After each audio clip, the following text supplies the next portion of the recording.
So for tonight, I will have a blaze board. I'll be open. There we go. It does exist. Only fair to have something on while we do big discussions. I don't want to just leave people there like looking at the black screen or whatever.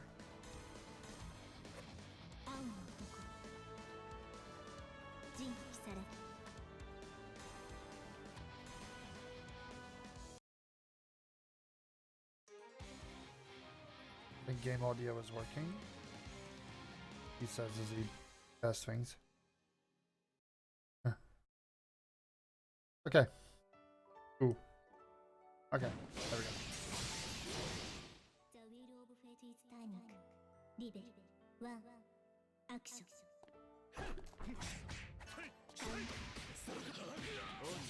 Oh boy.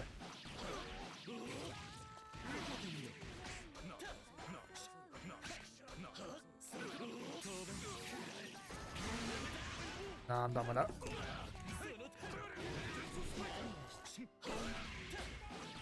Wow.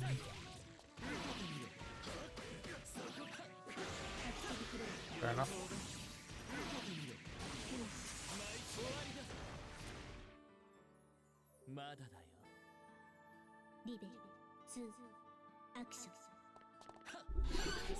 My microphone's totally in the way. Ooh.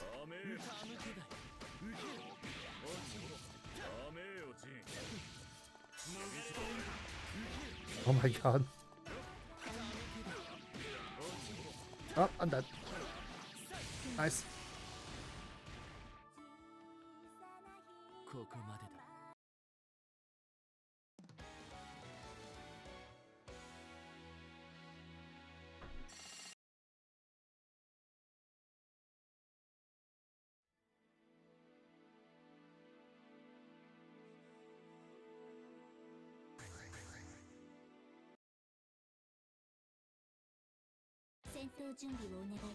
Hoping more people join the lobby so I can obviously focus a bit on the topics at hand. But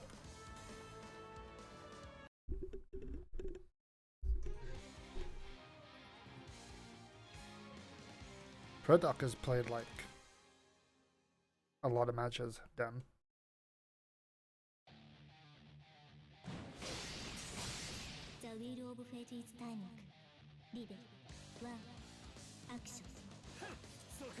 Okay. I have found two guests. We have Phage Guy and I don't know if he wants to be called Grant or not on stream. That's fine. Yeah, there we go. So welcome. Thank you. Hello, thank you. How's it going? How's everyone doing? I'm getting my butt kicked. I can see that. I blame Grant. That would make sense. Honestly, at this point. I blame Dante supporters.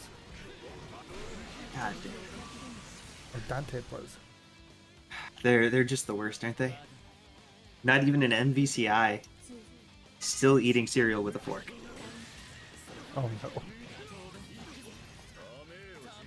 So yeah, we're here to talk motor access, right? And all of us were, for those of you who don't know, I'm that Phage Guy. I talk a lot about accessibility stuff in the FGC in particular, and I am myself disabled, right? So when we're talking about accessibility, we're talking about making sure that disabled people can experience games in a way similar to abled folks, right? That a lot of the access barriers that might be present are being broken down, hopefully by just good initial design, if not by other means. We'll talk about that more, I'm sure, as we go along. Indeed. But yeah, so for me, myself, my access barrier, well, all of us, we've all got motor-based access barriers, which is to say stuff involving like moving limbs and things like that. In my case, I have a disorder called Ehlers-Danlos syndrome, which impacts connective tissue.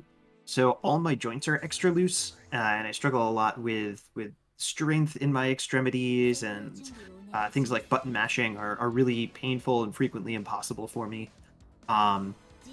So that's sort of the sorts of barriers that I encounter. I'm sure you'll hear a lot more about that as we go along. I guess Gibbs or Grant, one of you want to explain sort of where you're coming from? Oh well, so I have Vectoral Association, also known as Vater Syndrome, depending on which era you're from. Basically, it's a umbrella term for different issues that people can have at birth. So, for example, I have 4 of the 7, and because I'm playing, my brain isn't working. That happens. I will give the list in just a sec. Don't worry about it. My brain stops working a lot of the time, regardless of whether or not I'm playing. Oh, you're a regular player. The important one is it caused limb deformities. The other stuff's all internal, but the external is limb deformities. So I only have I don't have a radial bone in either arm. My wrists are locked. My fingers don't clasp. I can't do actual like I can't clench my fists, for example. They don't. My fingers do not move that way. So everything is just kind of locked up. So it makes things painful to do large inputs or very, very quick stuff across the fight stick. Well, my hands are also clubbed, so that also makes it a bit more complicated to press buttons. That's why I can't play on a pad, for example. So there you go. I'll explain more as we go. Yeah. I guess for me, I have a neuromuscular disorder called spinal muscular atrophy type 2. It progressively weakens muscles over time, so a lot of issues I have are like dexterity, prolonged inputs. My hands have to be positioned a certain way, or else I can't use any controllers. Also, I suffer from fatigue too because of the muscle weakness, so often if I do play games, it's for like a few hour spurts and I have to take a few hour breaks. Because my disease is progressive, there have been some years where video games are really accessible to me. There are some years where I need a lot of adaptive equipment. I rely extensively on varying like options and inclusive design practices. And honestly, it just depends on the kind of day I'm having. Right? Like if I'm really tired, I probably won't be playing many games, especially fighting games. Um, and honestly, fighting games for me, as much as I love them, are probably one of the least accessible genres that I've played.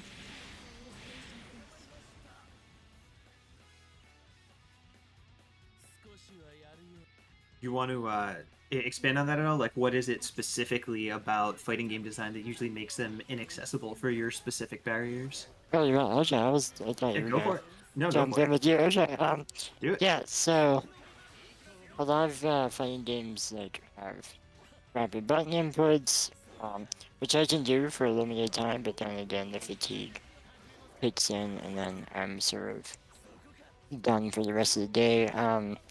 Certain inputs, like bat forward inputs, are really, really hard for me to do, and even if my controller is positioned properly, it's not the best, like, combo means for me.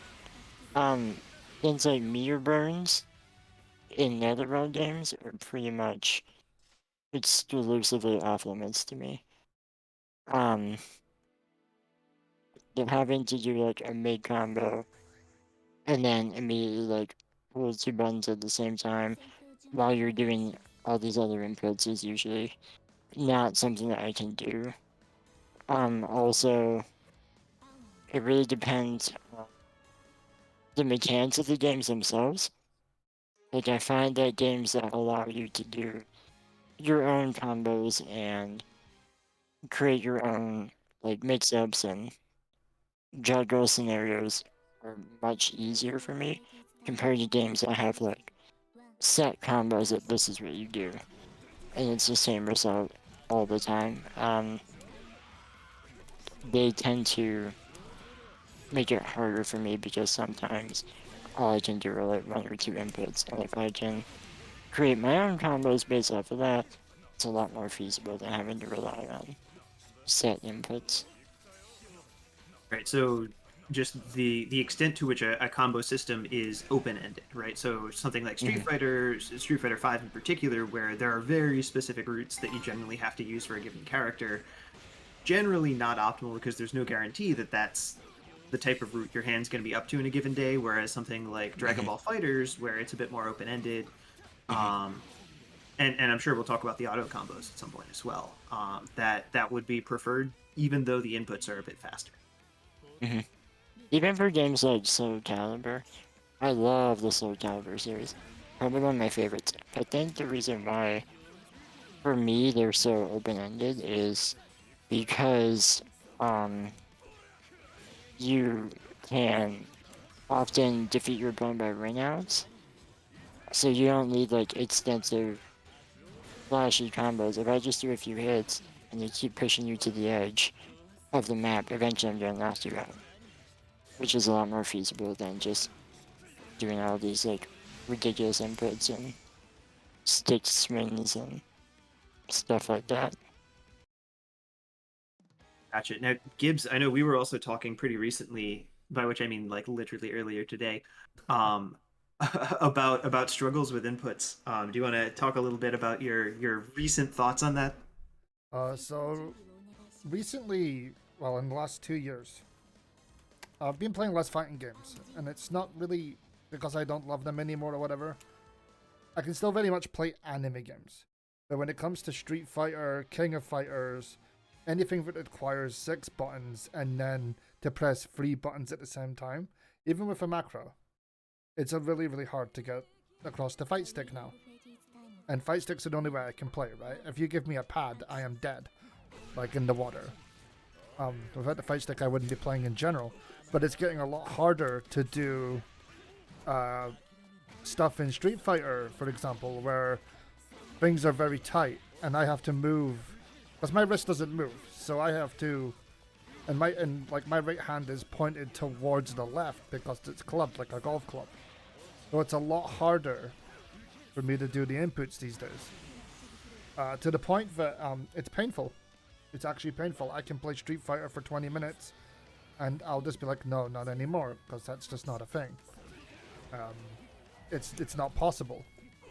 And that's one of the reasons why I cancelled my King of Fighters pre-order, because I just don't think I'll be able to play it.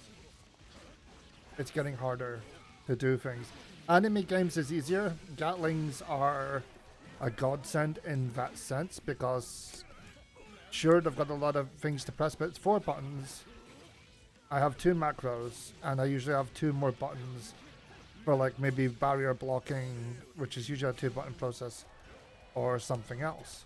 The Street Fighter is definitely off limits now, and King of Fighters probably is too. Stuff like that is just not a no-go. So how do you feel about input speed versus number of different inputs? It's really weird, because I actually do fine in anime games most of the time. You'll see me play like BlazBlue and stuff. I can play for an hour with no issues. I still think I get very tired from it, but I can still get across the fight stick with it. I'm not saying it's easy, but what I'm saying is I do a lot of practice. I do training mode, so that I can do what I want. But where people would do a combo in maybe, 10 to 15 minutes to get it proper, and then they would just learn it from there. I'm taking like an hour to get what I want out of it, to figure out what I need to do to make sure that that's stable. So it's not a great method. It's not exactly, it's not impossible, right? It's just, there's a lot more work in it, and I definitely get more tired from it. So it's not easy. I can do it, but it's not. Like games like Dragon Ball make it easier. BB Tag, of course, is very friendly in this way. Even Smash Brothers is very friendly in this way. The buttons are very kind of just down B, whatever. Actual fighting games, it takes me a lot longer to work out what my hands need to do something. And as I said, certain games I can still do it with, anime stuff for the most part, but there's other games which I just can't. Even Mortal Kombat's becoming an issue. Because I tried playing that the other day and I was tired within like 10 minutes. I was wondering if we were gonna say Smash Bros is a fighting game, because that game is very easy for Wii U as well. Also, like, That game is it a fighting game? friendly. I would say it's a fighting game. Platform fighting game. There we go. Make it friendly. Platform fire. Trying to avoid the drama here. Yes, I don't want drama because I do support the Smash scene. I love those guys. For sure. A lot for of them sure. do a It's an lot of work. amazing game. Absolutely. It's just I think fighting games on the anime side are easier with an asterisk in some ways, and then worse in others. Like Phage, you yourself were talking about input speed earlier. Would you like to elaborate? Sure. And this is not something that's exclusive to anime games by any stretch of the imagination, but just in general for me, it's good to spread strain out across different fingers. And a lot of that is just avoiding too much strain on any one of my joints. So having combo routes that use more than one button is helpful for me. In particular, combo strings that don't involve repetitions on a single button can be helpful. If it's just one or two, that's fine. Like I play Kage in Street Fighter, and he has 2 crouching medium punches in a row. But you're also talking about a combo system that relies heavily on links. So the timing between those is much longer than a Gatling-based system. And while a lot, you guys have both expressed that a lot of these systems that have some amount of auto combo built in can be really good in terms of providing some of that basic access for you. For me, things like Dragon Ball Fighters are actually really tiring really quickly because of how much I have to press stuff like right in a row. Right, even a lot of your basic combos when I'm like trying to test stuff out for Gran, or I got another buddy with SMA Van Tezel who he'll occasionally like hit me up and be like, okay, I've got I want to pick up another fighting game. What's one with good auto combos? Send me a few things to try.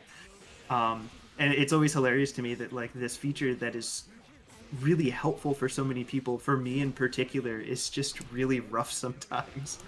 But it's it's not just the anime game inputs on Gatlings or repetitions of a single button with like a command input and a combo. In anime games specifically, you also see it in things like NRS games. In Mortal Kombat, for instance, I usually play Sonya, and one of the strings that she uses as like sort of the easy version of her B&B involves a hit grab that you then sort of amplify by mashing 2 a whole bunch of times, and I physically can't hit it enough times to get the special ending. And even trying to do so is really, really painful. So it's something that shows up a lot, and it's actually I'd say a really good example of this is also in Street Fighter with Ed, right? When people a lot of times when you talk to people about accessible fighting game characters, they're always like, oh yeah, Ed from Street Fighter, right? Like he was designed to be accessible. And it's true that for some people he's very accessible, right? The idea that you don't need motion inputs to do his special attacks helps out a lot of folks that physically struggle with those. But the trade-off there is you need to be able to press 2 buttons at once, and you need to be able to mash a button in order to have access to his full kit. And I can hit 2 buttons at once. That part's fine.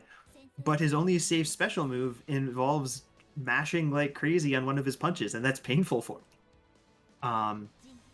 Although I think that's probably also an example of a lot of people conflating accessibility with approachability, where the idea that a character that has a straightforward game plan, who is easy to understand, whose inputs aren't daunting to someone who isn't disabled but might be getting into fighting games for the first time, that's different than designing a character who specifically doesn't have access barriers for someone. And Grant, I know that we've talked a lot about that. Do you have anything that you think might be helpful for like access versus approachability? I always feel like, I don't want to say uncomfortable, but like because the spectrum of disabilities is so big, right? Like even people at SMA you mentioned, Van Tesla, I guarantee you, our motor functions are very different. So like I always feel like not weird, but like I don't really know how what advice I can give. Just what's approachable for some may not be approachable for another, and vice versa with accessibility. But I guess the only advice I could give for that is like find what you're comfortable with, because that's the best. Like you know your limitations better than anyone else. Find the system that works for you. Find the like thing that works for you. Find how accessible it is. Find how approachable it is, and then go from there. But I always struggle with the notion of like, oh, this is accessible or approachable, but like, for who? You know what I mean?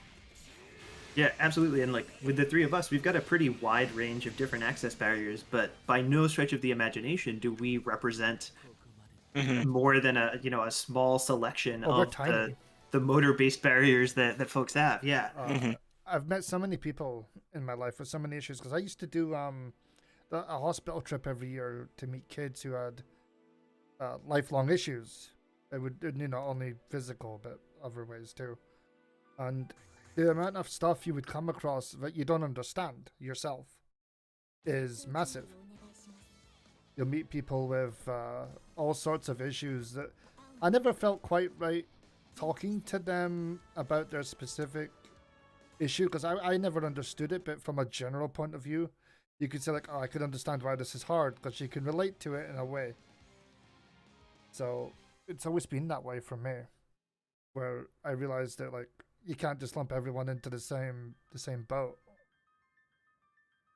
Yeah, for sure. It's so like what I find easier, you might find harder, and so on and so forth. There is no way to just generally make things easier for one or all in that case. And What's then, their industry standard? Like you can't have an industry like Yeah, that. this game for everyone. Period. Like that's just not a possibility.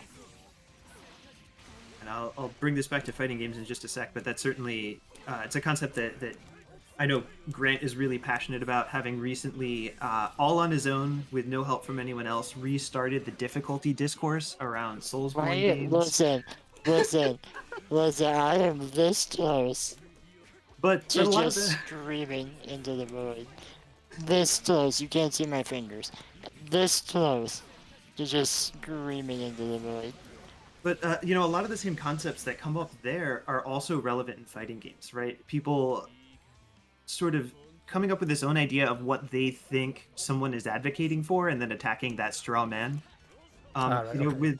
With fighting games, how many times have we heard people rant and rave against changing combo systems, right? That, oh no, that's going to take all the expression out of the game. The games won't be creative anymore, etc., etc. But even within just the three of us, you have one person explicitly advocating for Gatling-based systems in Gibbs, and one person explicitly advocating for Link-based systems in me, right? Yeah. There's no, if you're trying to design for accessibility, it's not designing in one specific fashion. It's not trying to remove expression from a game. It's trying to design things in such a fashion so that there is some way around the access barriers for anyone who wants to play it. And that's a very different approach than what a lot of folks tend to take when trying to critique these types of approaches. And as we've hinted at, a few times here, that the difficulty is not there. There's no industry standard. There's no way that you can standardize that for everyone, because we do all have our own access barriers, motor based or otherwise. Definitely, and also like disabled people don't want to do combos that don't feel satisfying, which is something Literally. I had someone say that to me at one point, and I was like, what? That's insane. Like, I want to do the cool combos too. Like, just give me a way to do them. Like literally with the NRS games, um, my mains are for two reasons. One, because I can do their combos. Two, because their combos do a lot of damage. And I can do their combos. Like, don't give me a character that does 3 punches and that's it. I don't want to see that. Like with Injustice, my Batman Bright and Butter combo is like 9 or 8 hits. And it's a bunch of judge rolls. It's really cool. For me, it's very easy to do. But like, that's the kind of game I want. Not like 2 punches and then only relying on auto combos. Like, that's just, for me in a fighting game, that's not fun. For someone else, it may be, but like, I want to do damage to my opponent. I don't want to just sit there and like do 2 hits. You're on the other part as well now, because I'm not a big fan of using auto combos. I like to do the damage as well, so I like to have something that works. I respect auto combos for what they do, but I would like options to be able to actually play the game than just look at a set of auto combos or simple routes. I would like to be able to actually do the content which is supposed to be there.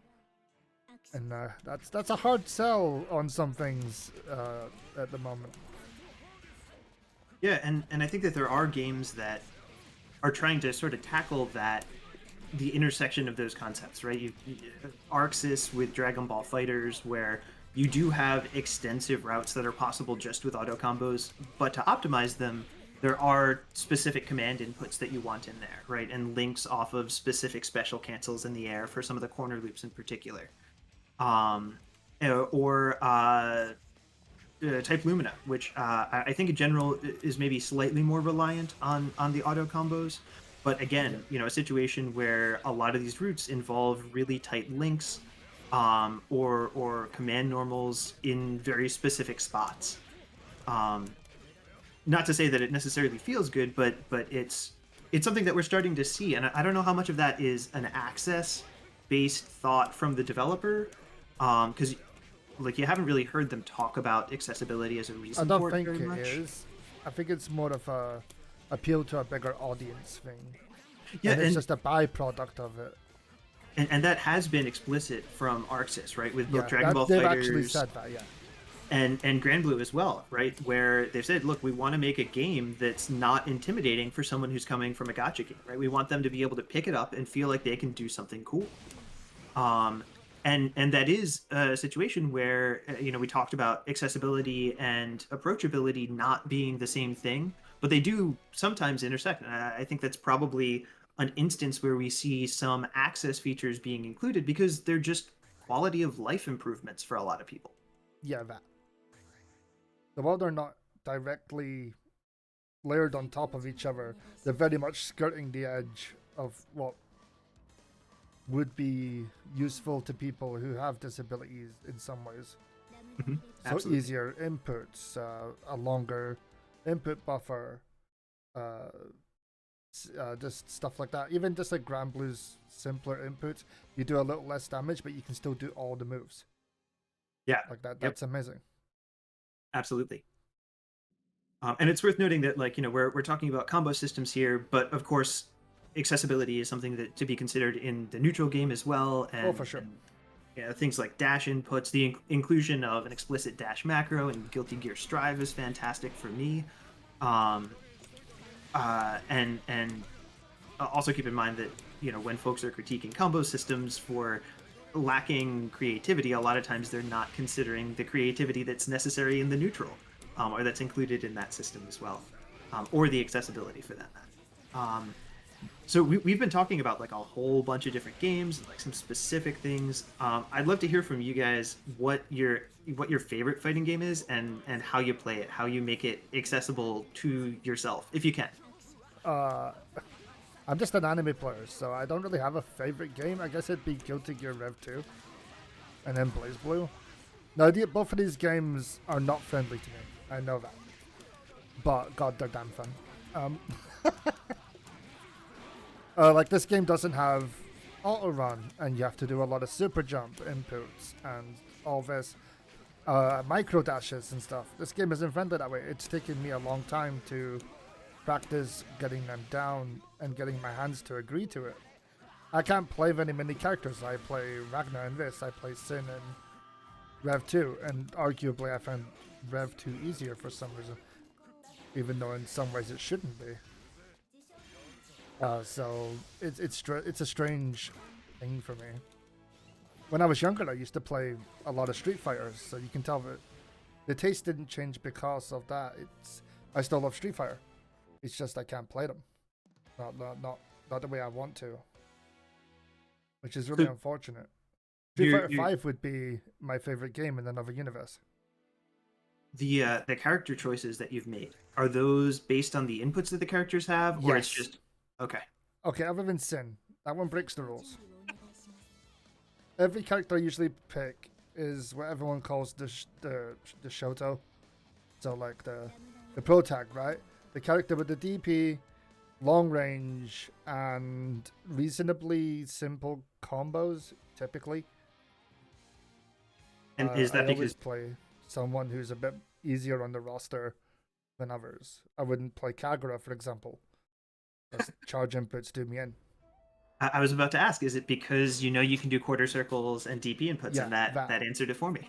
I can't do negative edging, for example. That doesn't work out for me. My fingers hurt when I do that stuff. I'm not very stable on the stick, to be fair. So like doing super jumps sometimes they don't come out. I can prove it like that. And sometimes I'll get it.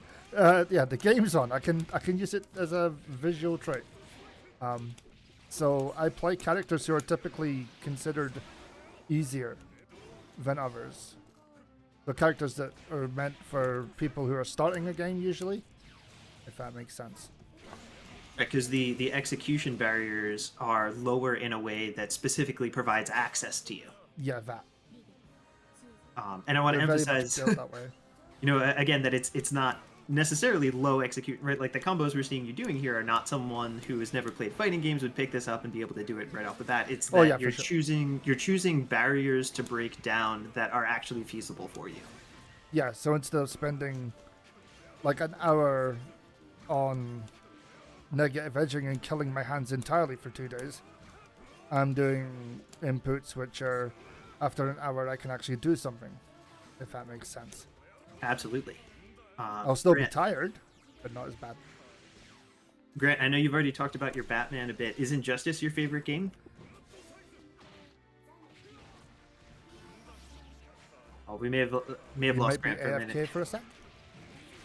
Man, this is what happens when I make too many jokes about Soulsborne accessibility with him in the call. He just ditches us. You've not made a yogurt joke yet, Yeah, so we're not cultured yet.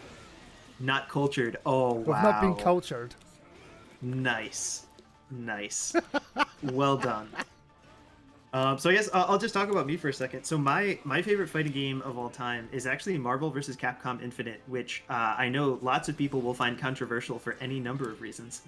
But when the game first came out, it was just as I was really starting to learn fighting games like as a system. Grant, I see your message. No worries. Just saying it's a short Discord issue. I'm sure I'll be back in a sec. That's fine. But yeah, it was and the first game where I was really starting to explore like Gatling based systems and like really truly open-ended combos, right? Where basically the only thing limiting you was your hit stun decay. It was so much fun. Like I still have not had that much fun labbing a game, and I enjoy labbing in general, right? Like it's a good time. I like breaking down the system and sorting out how things work. But MVCI is just on a whole different level if you like creative combo structures and a lot of freedom in what you're doing and trade-offs between like stage position and damage and the ability to sneak in resets and all that. Marvel has it in spades. MVCI, I mean Marvel in general, but MVCI as well.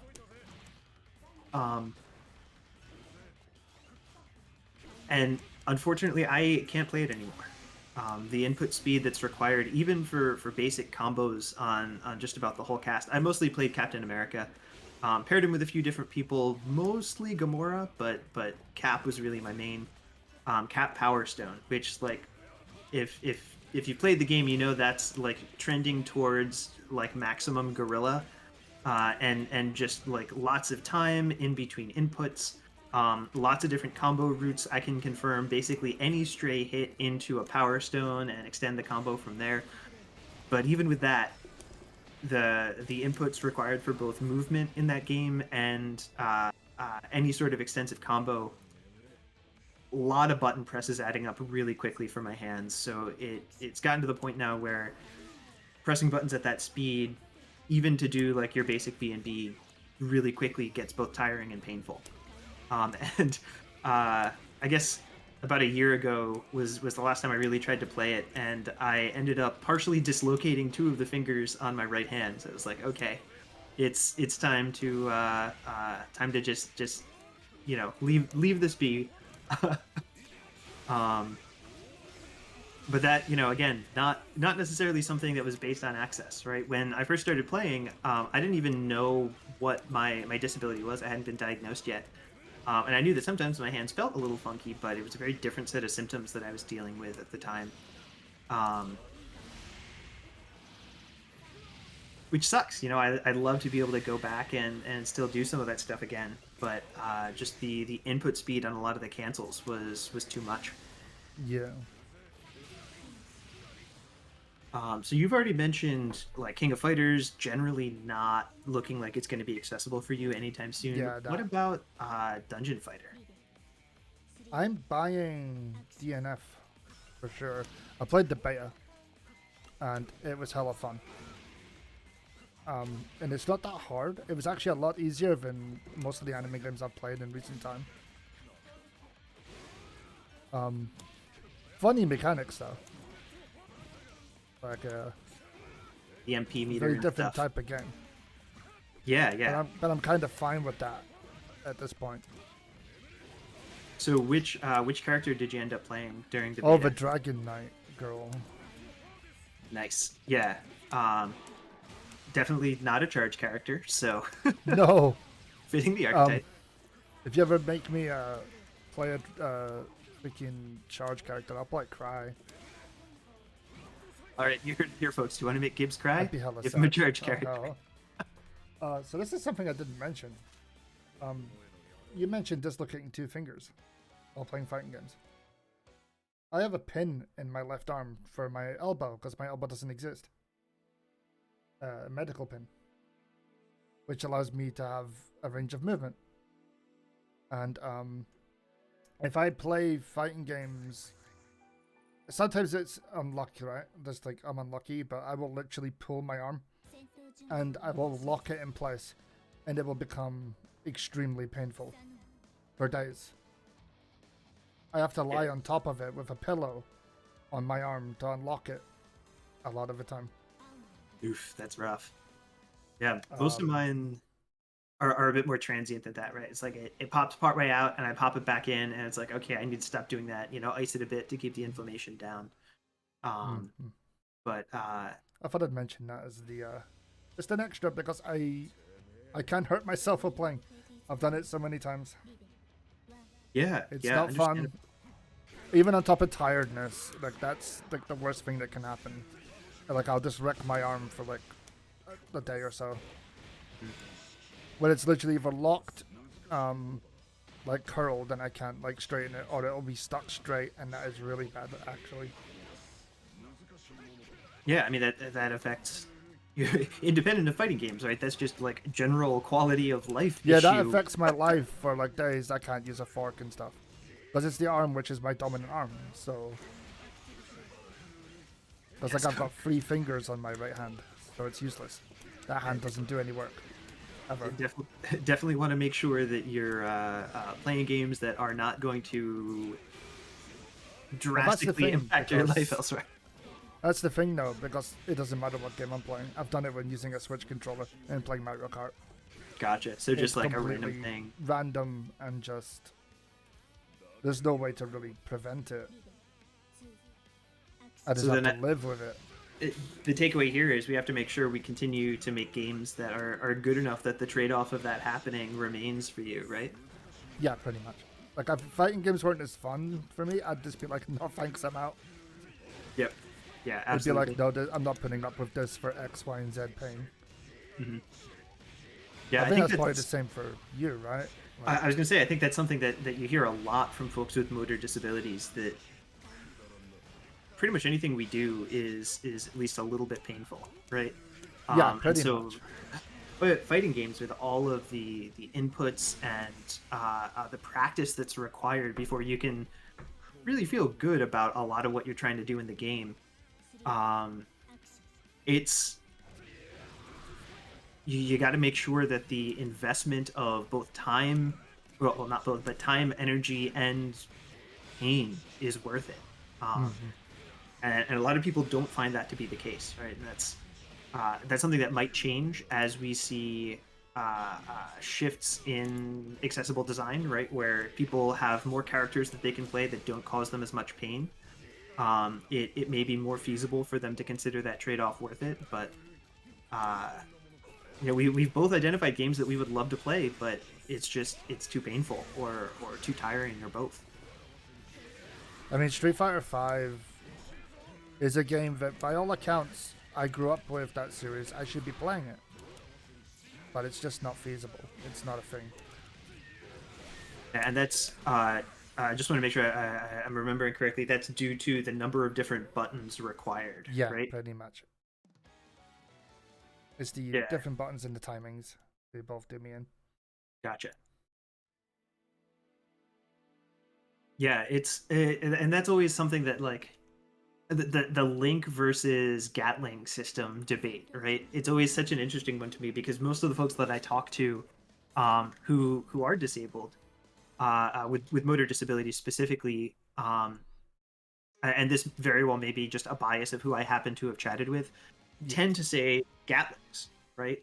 Let me just push through this at a reasonably fast speed. It's fine if it's only 2 or 3 different buttons because that's all I really want to be able to reach anyway. Let me dial this in and do something cool. Whereas for me, I'm like, no, please let my fingers rest between the button presses. Give my knuckle that break. That historically, whenever I talk with people about accessibility in fighting games, I usually use the Ed example, but I think that may be my new favorite, right? Especially when talking to folks about anime games, where it's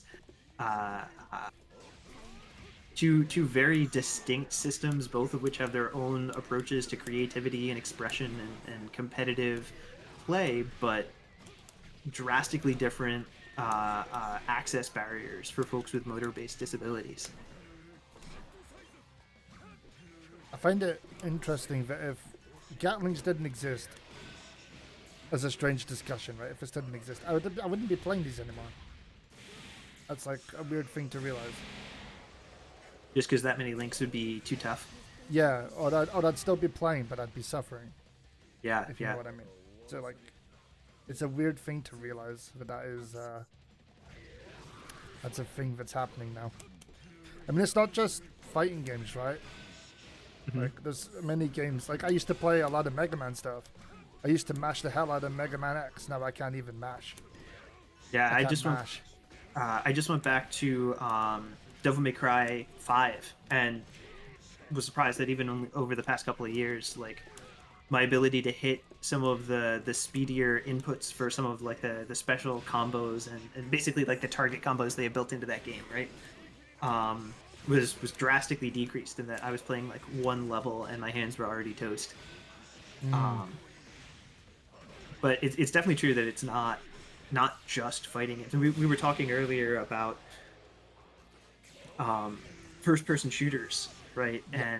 And access in those and how we both appreciate games that give you ways to contribute beyond just precise aiming, because it's something that we both suck at. Yeah, pretty much. It's I mean, Mousy Cakes is in chat. She'll know exactly what I mean when I say that should have killed them and the bullets went 500 miles away. And some of what we see with fighting games, right? With these different approaches to combos, and that's in special input systems. That's in the presence of auto combo systems and how they interact with non-auto systems, even within the same game. That's your links versus your gatlings versus your target combos, and even the ability to meaningfully use strategies like tick throws. Right, that's a whole different set of inputs than trying to dial out a combo. Um, and the requirements for doing it effectively in terms of timing and number of different inputs is drastically different. Yeah. And honestly, that's something that I'm really looking forward to with DNF Duel. Is it seems like a lot of the characters have really varied approaches to game plan and the combo system that exists. Yep. It just feels really nice at the moment. I hope they don't change it too much. Yeah, and like you mentioned, the Dragon Knight was she's someone who's relatively combo heavy. Yeah. But right, it doesn't feel combo heavy. It's weird. Right. I mean, Like, the game as a whole. Like I'm doing overwork like I am doing in BlazBlue right now. Mm-hmm. Yeah, the combos are, I think, less input intensive, where you have more inputs that are doing multiple hits and things like that. Yeah. And there are other characters like the Crusader where it's like single button into special cancel is a significant part of the game plan. And it's just these really long, slow single hit confirms, and maybe you get a counter hit, and then you get a bounce loop off of his magical shining wall or whatever. But a lot of the timings on those links aren't super tight. But it's great to see something like that from an access perspective in a game, because there's something for not necessarily everyone, but there's a wide range of approaches you can take in terms of motor inputs. I feel like it's happening, once again, not for accessibility reasons, but because it's based on a known property, which is an MMO thing. So like Granblue, right? Yeah. It's not an MMO, it's not a fighting game property, but they're gonna want people to play it, and it's just friendlier because of it, because they're building for that. Yeah, absolutely. Which I completely love, quite frankly. Yeah, it's quality of life, right? We're not going to force you to learn how to play this one specific way. We're going to give you different options to approach it. Which, I mean, not only is it good from a quality of life perspective and good from an accessibility perspective, but it opens up more theoretically competitive strategies as well, I think is what we're likely to see, right? Where you're going to see a lot more varied approaches to a meaningful game plan, different ways to think about competitive strategy, and a lot of those trade-offs that we are so frequently discussed in terms of ending combo routes, and this character has access to this in Marvel, and this one doesn't. You have to spend meter to get it or whatever, and a lot of that is really baked into the character design in this game, where we're seeing such a varied approach to combos, to neutral, to I mean, really, really everything. It was really cool to see. Yeah, exactly. I feel like the new League game might be the same way, because obviously they're trying to get League players to play it. So I'm hoping that's another game that helps push us forward a bit in terms of just making stuff a bit more open-ended. I mean, it's not going to fix everything. Nothing ever will, but things that let people play are good. We're back. Yo, welcome back. So Grant, I don't know if you were tuned into the stream at all. We've been talking a whole lot about upcoming games that we're looking forward to playing, and past games that we can no longer play because they rely too much on specific approaches to neutral or to combos or things like that. But I think you left right as I was asking, like, what your favorite fighting game is, and like, how do you play it? Can you still play it? All that jazz. Okay, yeah, first off, sorry, Discord hates me. Second off, probably my favorite would be a tie between Injustice 2 and MK9. I would say Injustice 2 mostly because of, like, the overall game speed mixed with the capability to like make your own combos is really nice. And also the fact that if I remember, there is no block button for Injustice, right? Right, you Yeah. just hold back. Yeah, that's really nice too. Just then that means I should just focus on uh doing combos. I still can't meter burn in those, but I tend to play characters that are very juggle intensive, like Batman, Robin. I did try that combo by the way, it's really fun. Robin and even larger characters like Bane. I tend to play because the longer my opponent's in the air, it not only gives me like a brief reprieve to rest for maybe just a second, but it just means that I can do different combos if I want to. For Mortal Kombat, kind of the same principle. I tend to play Sub-Zero because his freezing capabilities are really good for my hands. It's like if I do catch someone in a freeze, I know I have like a guaranteed second just to recuperate. Or maybe switch up a combo if I'm finding I can't really do it. But for games that I can't play anymore, to bring it back to like a more recent topic, probably Street Fighter.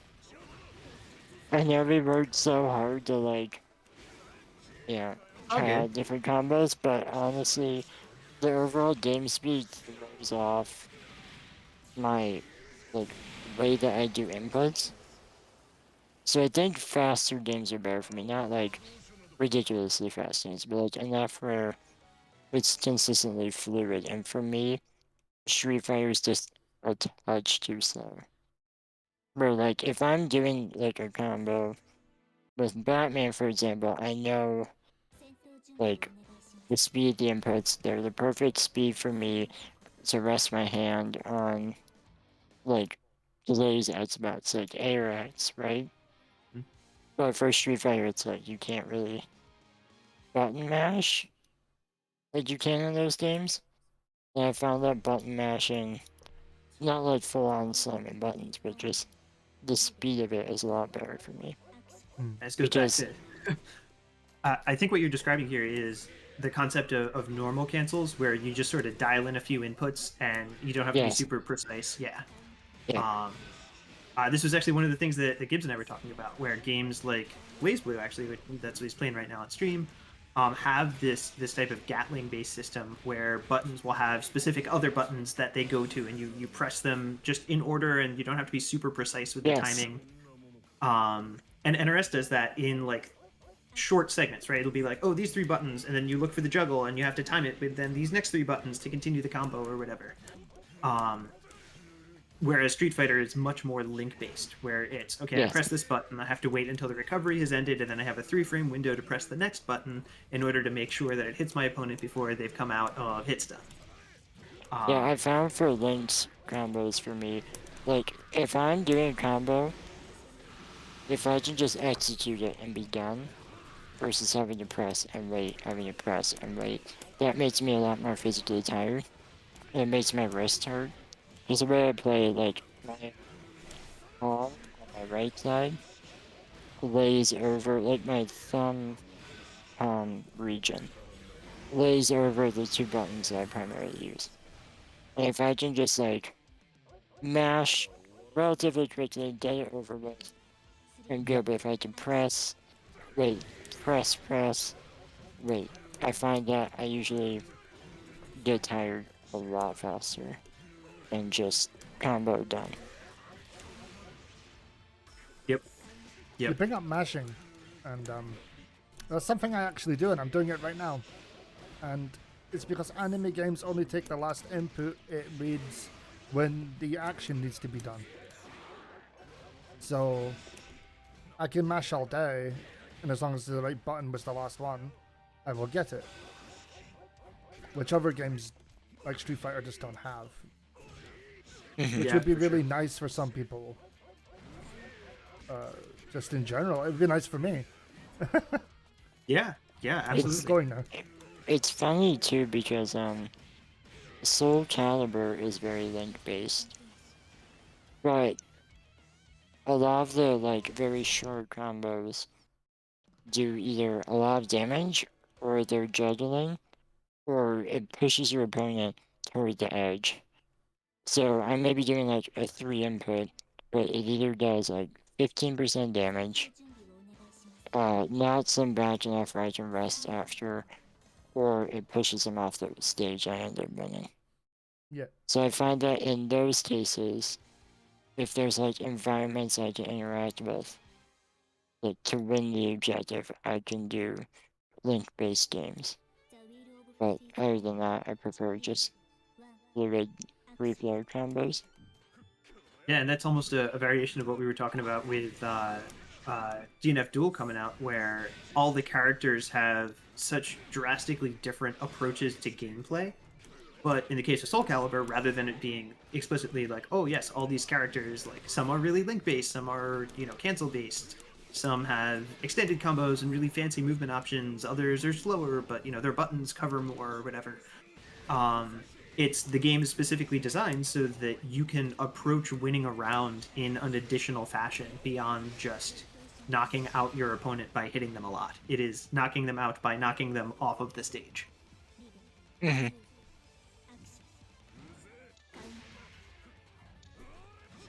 So when you folks, we've already touched on this a little bit with like accessibility versus approachability, and you just sort of highlighting that the three of us need very different things for a game to be accessible to us. yeah.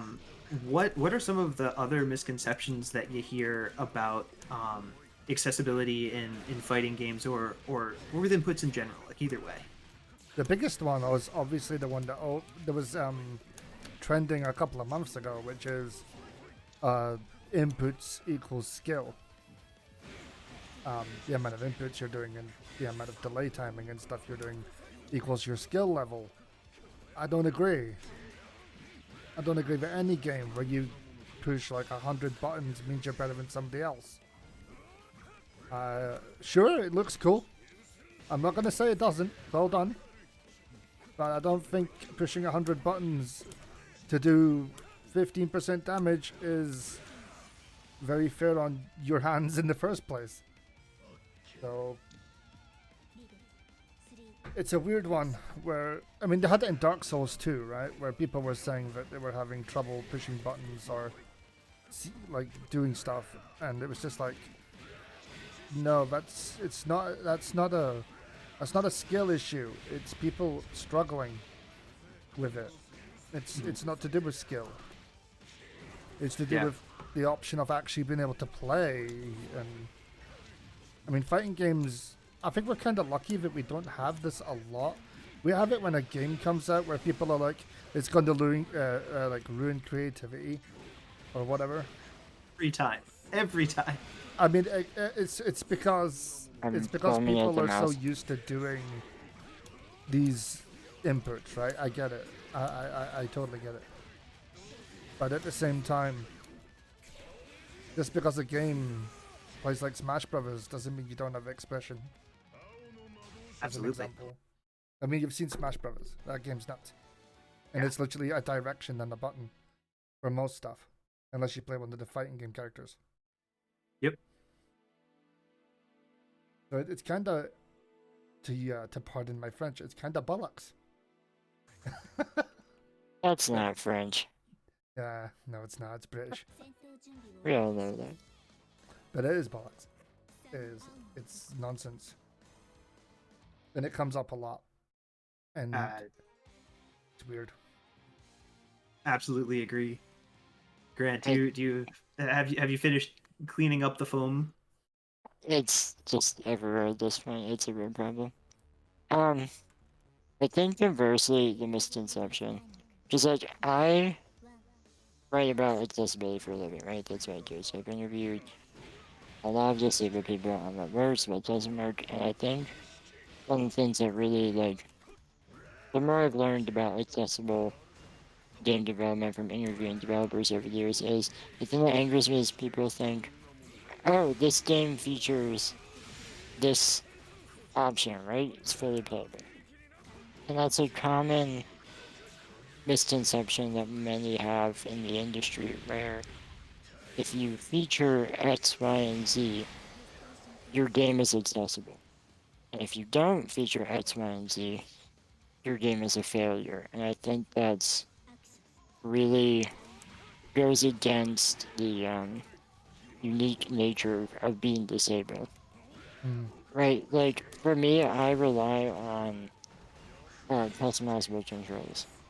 Um, but I may not rely on tapping or holding certain inputs. But for others, you know, that could be what they need. If a game doesn't have that, for me, tapping or holding, that's totally fine. But for others, it may not work, and that shows, like, if your game does or doesn't feature specific options, it's either accessible or inaccessible. And I don't agree with that, especially in the fighting game community where certain characters like have their own accessibility built in. Like Batman and Injustice 2. It's pretty straightforward. You can do a 2-button combo with very little like moving of the stick input and do roughly 34% damage. That's pretty accessible without having options. But again, if you're more of someone who is a much better zoner, because it's much more accessible to you, he's probably one of the worst characters for that. Maybe Doctor Fate's better for you, or even Green Lantern. So I think we need to get rid of the notion that X game does or doesn't feature this, making it accessible or inaccessible, especially in fighting games, when different characters bring their own level of approachability and accessibility. Yeah, absolutely. And I think that's, I don't know, in talking about access in fighting games, I think that's one thing that fighting games really bring that isn't necessarily present in a lot of other games, where people play the game explicitly extremely differently from the moment they choose different characters on the select screen, right? The physical requirements, and I mean other aspects of access as well, but of course we're focusing on motor here. The way that you have to do inputs to be effective on different characters is drastically different even within the same game a lot of times. So I think that's just something that you hear a lot of people in fighting games in particular mentioning, like, oh, like, you know, you're stop trying to say that every character has to, you know, do XYZ. And it's like, no, I'm asking for one character at least that I can play. Yeah, right? You've already... like a 45 character roster. You can do one character that does this. Yeah. It's not gonna break your game. BlazBlue's that way. Yeah. So this game is kind of perfect for this. So I'm playing Ragnar, who's considered, him and Jin are considered friendly characters for new players. But then you've got characters like Naoto, who are heavy dash based or micro dashes. Or you've got Carol, who is literally negative edging and holding down inputs for days. Or his dad, who is legit making you do, you know, like holding inputs or whatever for long times. Like, this roster is massive. It's like 37 characters. Having 2 characters which are openly accessible is not an issue. And I wish more games would realize that. Yeah, and it's not that, like, oh, these characters are designed to be accessible. It's that we've intentionally chosen very, very different ways for people to provide inputs to play their character effectively. And so, by nature of this variance in design, there is a different set of access barriers for every member of the cast. Yeah, so if you were to play Valkenheim, you've got to switch from doggy mode to human mode to human mode to doggy mode. There's a lot in there. It's a completely different way of playing. The inputs look similar, But you have to time check like transformations and meter usage and goodness knows what else. It's just it's shades of gameplay, right? Like it's just a different style of game with that character. They don't really they fit in, but they're completely different. I think to a execution. good, oh, I'm sorry. You're good. Go for it. I think a good example too would be Pokemon Trainer in Smash Bros. Literally 3 different characters, and they all function completely different with Yeah. one choice. Like if you want faster combos and like juggles, you choose Squirtle. If you want like single really hard hits, you do Charizard. If you want more like sort of a neutral game, you do Ivysaur. And that's just with one character. You can have 3 different playstyles at your fingertips in any time.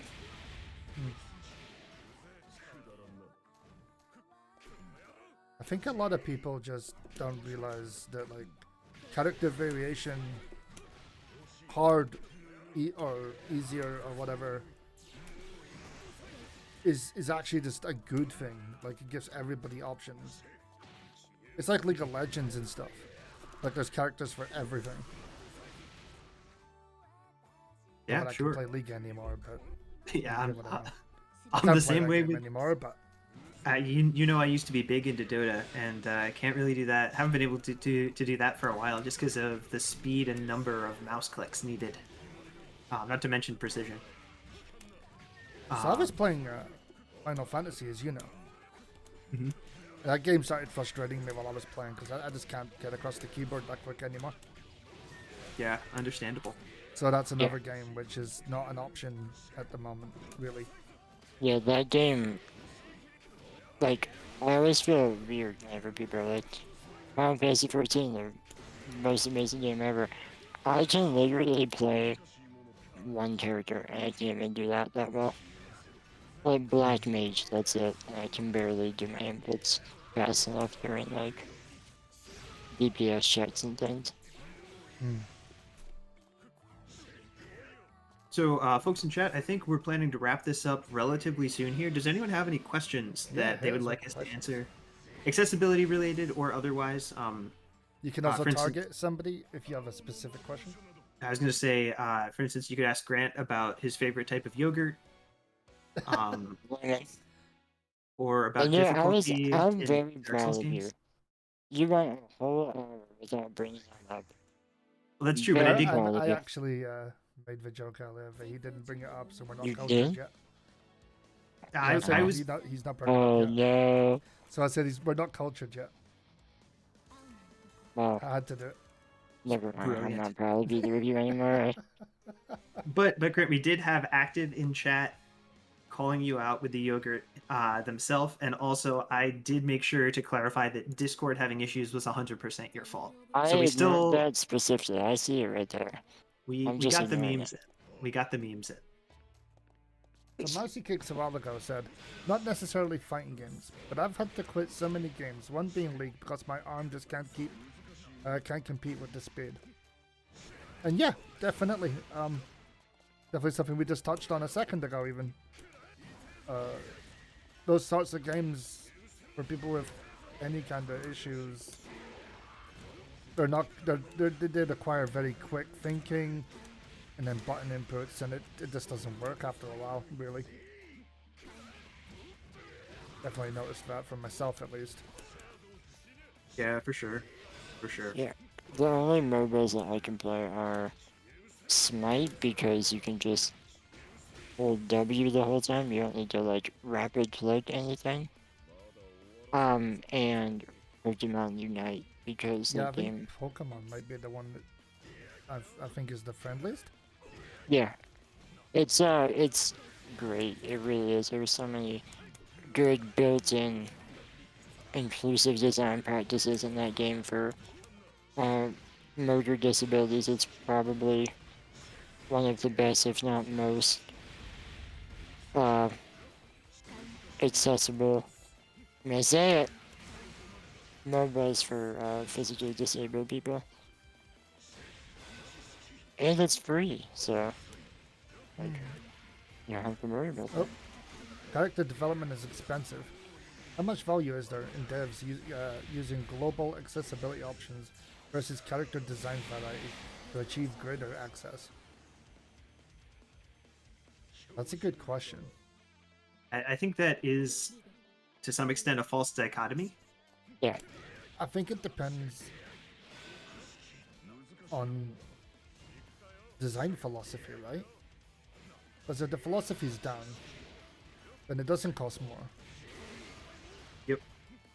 Yeah, I would agree that if like one of the base principles of your design is, varied motor barriers for all of your characters, well, that's already a part of the character development, right? Like that's not something separate that requires additional resources. And this goes back to what Grant was saying before, where it's most of the time, if you're including an accessibility-based option in a game, in some senses, that means that your core philosophy was flawed or failed access in some fashion, right?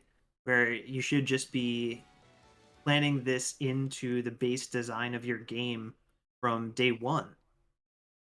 And maybe there are still some things that you include options for after you realize you messed them up along the way, but you don't want to plan that as something that's going to show up on the options menu. You just want to plan your game with those different motor barriers from the very beginning, because that's, I mean, even independent of disability, right? It's not that, only disabled people play one specific character. No, a whole bunch of people play a whole bunch of different characters. So it's a quality of life improvement for your entire audience in having all these varied options to try out. But it's also a part of inclusive design. The one other thing that I will say, which is a misconception actually, is that disabled people don't try harder things. This is one I've had in my life so many times, where it's like, oh, Gibbs, you won't try it because it's complicated or whatever, and it's just like, no. I've been playing fighting games for years. I've tried so many different types of characters.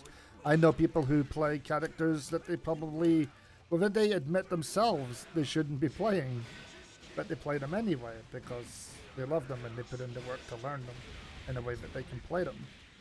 Difficulty isn't an option. If you're having fun about, you will find a way. You will find a way. There's a way of doing. At least I'm not saying you'll play properly, right? I'm not saying you'll be Evo standard or whatever. But I'm saying that like you'll find a way to make that character yours. Yeah. If the game's fun and there's a meaningful way for you to provide inputs, you can come up with a game plan. Yeah, exactly. So like you might not use half of the moveset, but you'll find a half of a moveset that you can have full control over. People will play a game if they find it fun, and they will play a character if they find it fun. It's not a difficulty issue. It's a, do they feel that the time is well spent, and do they enjoy what they're doing? Broly Legs is a really cool guy and a very good example of someone who plays quite a hard character. He plays Chun-Li in Street Fighter. That's not an easy feat with his particular disability, and he's discussed that on many occasions. But he loves the character, so he puts in hella work. The man goes all in. He's actually one of my favorite fighting game players. Yeah, he's fantastic, and it's important to emphasize here that like he's able to do that because he has a method that allows him to provide inputs in a fashion that's not completely exhausting for him. So please, don't get the incorrect message here that anyone can do anything if they try hard. That's that is very much not the case. But if you provide a passionate player meaningful access to something that they find enjoyable, they will play the hell out of it. So it's about access. It's about helping people who need it. It's about giving people a chance at doing something or playing something that they might think is completely not possible. And that's definitely one of those cases. Yeah, I'm not trying to say everyone can do it if they just work hard, but what I mean is like he does do the work. But what I'm saying is like he's got the ways to do it, and he understands what he's doing through it. Absolutely. If that makes sense. Yeah, and I mean, other motor players that I really, or other players with motor-based disabilities. Certainly, there are plenty of them out there, but Wheels also comes to mind. Tekimeki Emily also, folks who are, speaking openly about the access barriers that they face and the ways that they're still having fun playing games. There was a player at a tournament. I think it might have been Combo Breaker. They were deaf and they used, or were they blind? I don't remember. Oh no, they used audio cues, so they were blind. But they used audio cues in Mortal Kombat to know where the opponent was and stuff. And I find that amazing. And that's because Mortal Kombat at the time, and still does, have really, really good audio distinction. Yeah, I apologize for the sirens in the background here since downtown New York. But the player you're talking about is Rattlehead. Got you. Yeah. Yeah, great. I couldn't think of the name. You just did the program. Do you want to mention briefly sort of what Rattlehead's advocacy brought about? Yeah, so I interviewed Rattlehead for grad day, and then he was the main subject for a PBS docu-series. The episode was about accessibility in gaming. It was amazing to see him get that spotlight. Anyway, Rattlehead is a huge fan of NRS games, and he found that he never really knew the positioning of where he was on the map because he's totally blind, so he couldn't tell where he was. So he was at, was it EVO 2013 or Combo Breaker? One of those. I think it was Combo Breaker. It was Combo? Okay. He actually met up with some NRS developers and was like, hey, like, love your games, you're some of my favorite. I have no idea where I am on the map. Is there something you could potentially include that would be able to indicate, like, oh, my character's in this position? And they listened to him and they took that and designed a feature where if you are by an interactable object, it's like an object you can press the button and, like, bounce off it or throw it at your character or other character or whatever, you will hear a distinct visual or distinct audio noise, like a ping or something. And so when they added that, he now knows where he is on the map. He knows, like, position, what side of the map he's on. Also, while listening to, like, character movements and, like, inputs, he can tell if his opponent's blocking, if his attacks connect or not, all through a feature like that. And it made the game totally accessible for him. So much so that he now hosts a tournament that's, I believe, been sponsored before by Microsoft. Don't quote me on it. Yes, it has. It has? Okay. Called the Cento Showdown. It's a tournament specifically for blind players. All because of that single option. It's great. It truly is great. I've enjoyed hearing this one because I didn't know they did that specifically. It was all because he was like, hey, love your games, can't play them, help me out. And they were like, we got you. That's amazing. I don't have any other word for that. Yeah, that's exactly... That's what we need. Damn. He's a great guy and certainly had significant impact on the literally core design of NRS games on the basis of access and quality of life feature for everyone else at the same time. And every NRS game moving forward, I think, since that interaction has that feature. Yep. So that he can still play it.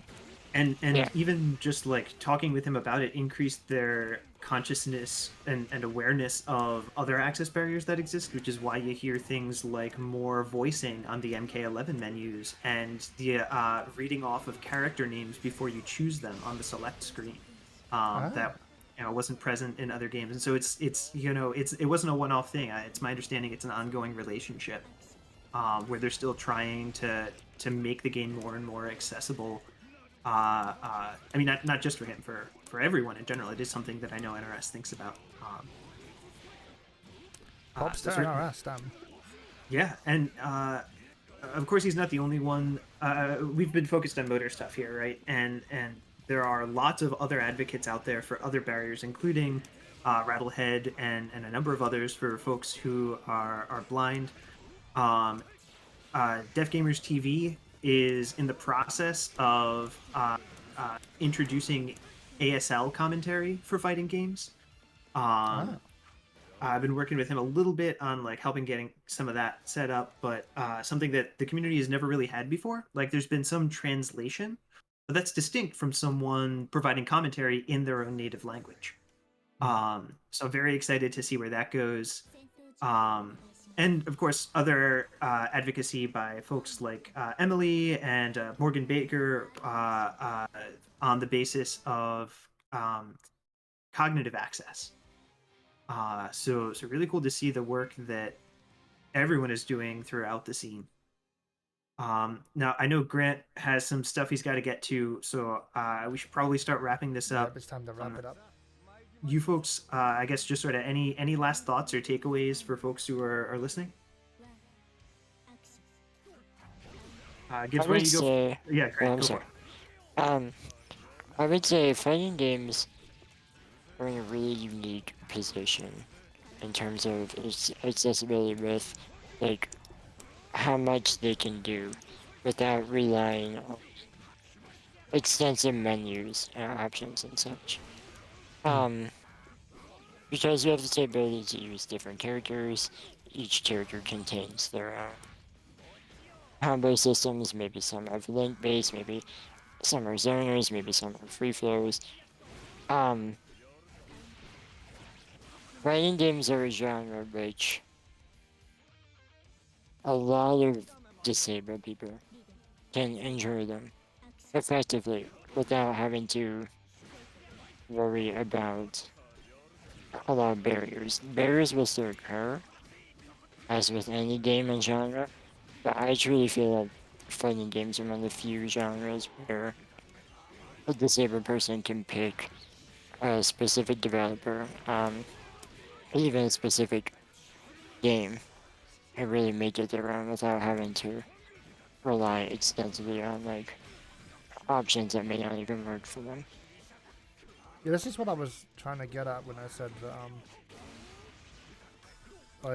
there's always a way for someone to play even if they can't use half the moveset or whatever of a certain character. If they enjoy it enough, they'll find a way to just enjoy themselves playing.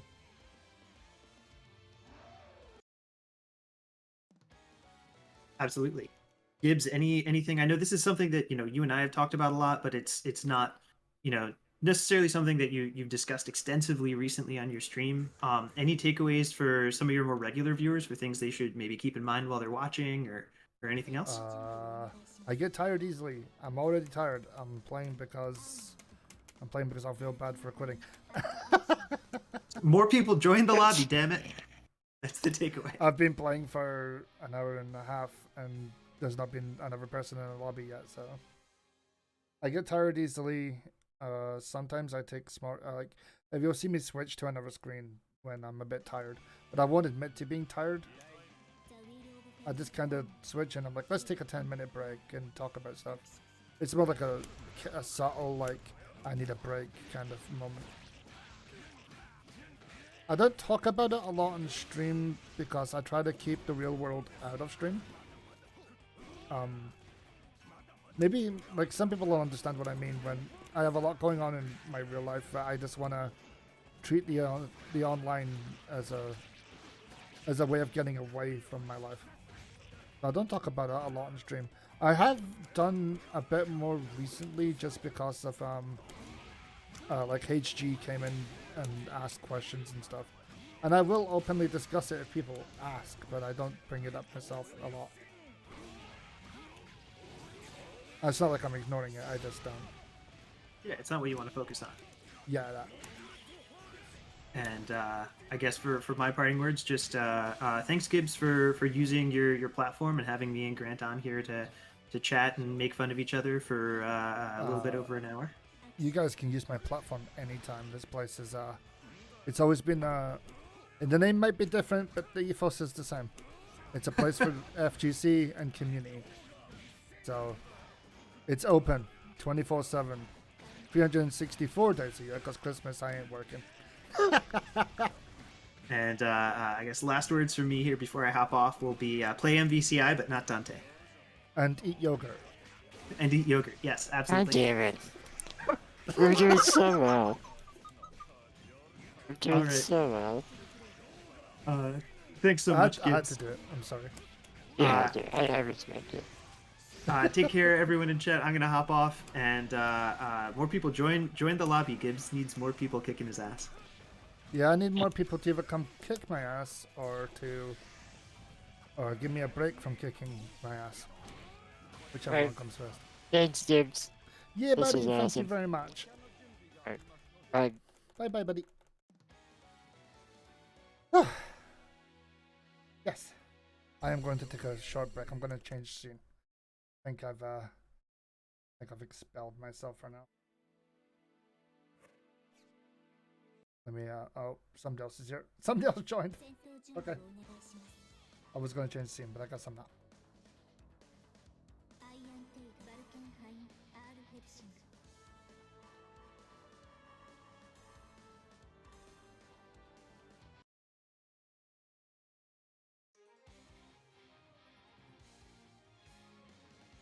That was really informative, and it really helps me to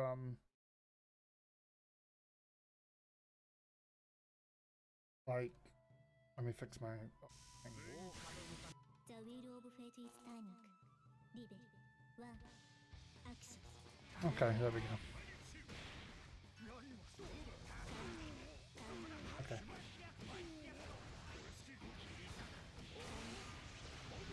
Which audio, dude? The game audio? Because that was kind of on purpose.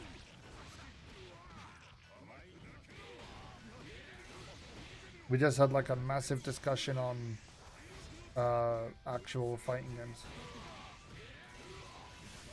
My audio should be fine. Or is the game overpowering me? Libe. 2. Action. I haven't touched my audio, so that should be fine. But I'll yank myself up a bit. There we go.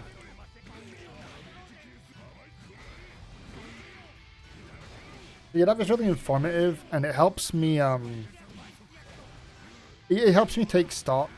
But obviously, while I don't have like the exact same as other people, like issues wise, I can at least relate with what they're going through and stuff, and it's just a reminder that like everyone has their own struggles.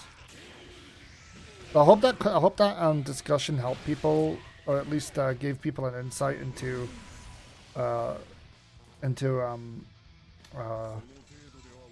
how we live, how we play our games, how we enjoy them for ourselves, and how some stuff just isn't all that accessible anymore.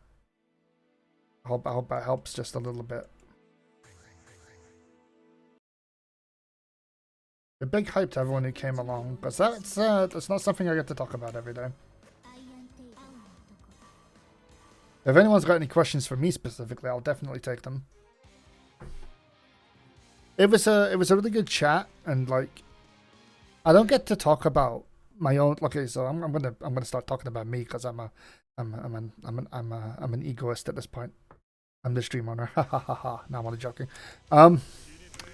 In terms of like, in terms for me, the chat helps me just, it helps me realize what works and what doesn't. And it helps me think again about what I'm doing. Like anytime I discuss my own issues, I end up thinking about like, Is there anything that I can do that would like literally help me be, you know, that would actually help me do X, Y, and Z? And I'm back to thinking about that again. Like how you brought up like me wanting a wireless keyboard and mouse. It's yeah, go for it. Feel free to drop your own too. Drop everybody's, dude. You have permission to do any of that stuff. Go for it. Definitely. We should have done that like through the stream. I didn't even think about it. My bad. Should have been something that was done way back in the beginning and near the end. So that's Grant's Twitter. There we go. Supercrypt1994. Give him a follow. He's a really nice guy. Really cool guy. And he knows a lot more than I do when it comes to this stuff. There's Phage's Twitter. That's Yogurt Man. He's not the man that eats the yogurt. He's just Yogurt Man because he makes the jokes.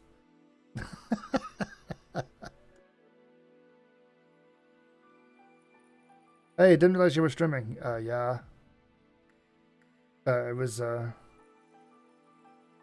refuse to give Twitch my number. I hope you're having a good stream. Refuse to give Twitch my number. I don't think I understand what he means. That might be me. Yeah, I don't understand what he means by I refuse to give Twitch my number.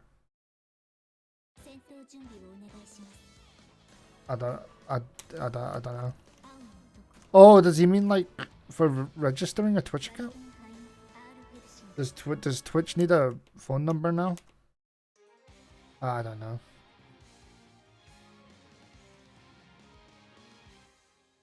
But yeah, it's been a really fun discussion. Yeah, do you have to do that with an account now? You actually need it? Wait. Do I have it set to phone number on my account? Is that a thing that I've done?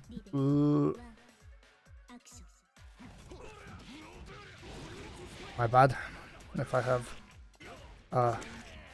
It might have been done during the time when people were getting abused, to be honest. If that's the case.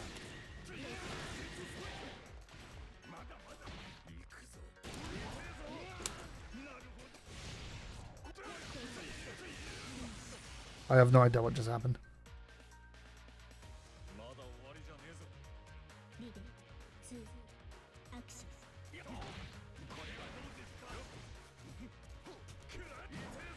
Yeah, I think I added that.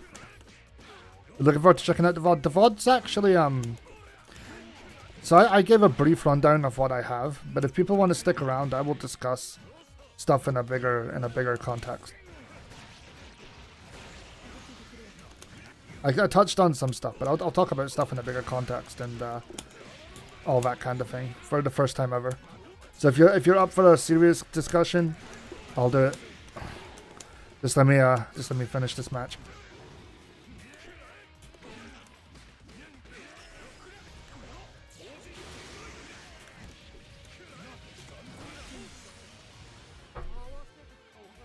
I'm actually going to take a break from fighting games, and I'm gonna pull the just chatting window up for fun, because I'm in the mood. Let me do that real quick.